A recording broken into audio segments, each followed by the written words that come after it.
I'm recording.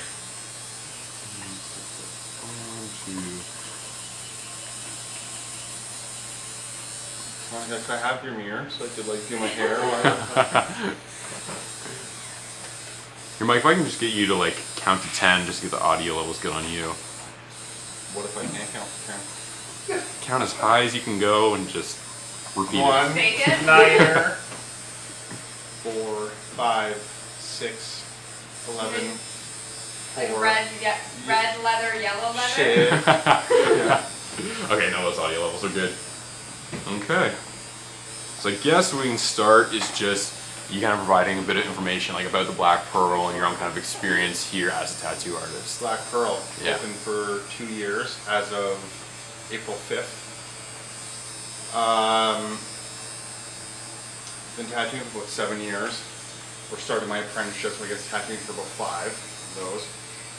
I really wasn't sure where I was going to go, so we decided just to open it up. And now we're booked for like 2 years. So exceptional amount of love. And yeah. So did you like always want to be a tattoo artist, or like where did that come from? What inspired you to do that?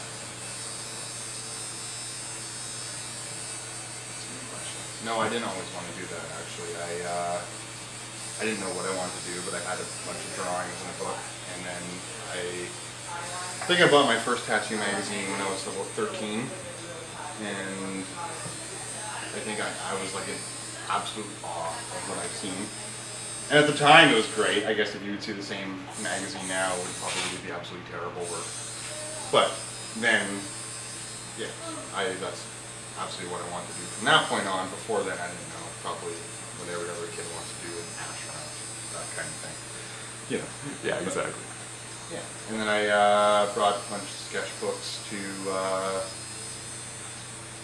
now he's a really good friend, Bill, at Abstract Arts, and he seen something in there, and was willing to give all of his life secrets to show me how to do it. So I was quite grateful for that. For sure.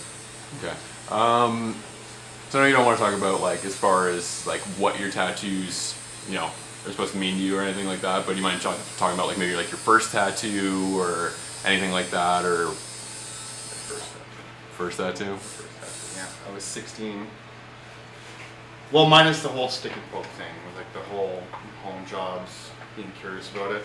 Was probably this ginormous star, and at that time, I know my arms are very manly as they are now, but at the time it wrapped around way more because, you know, it was a lot smaller than that. So it was huge at the time, and it was red, and now it's pink. So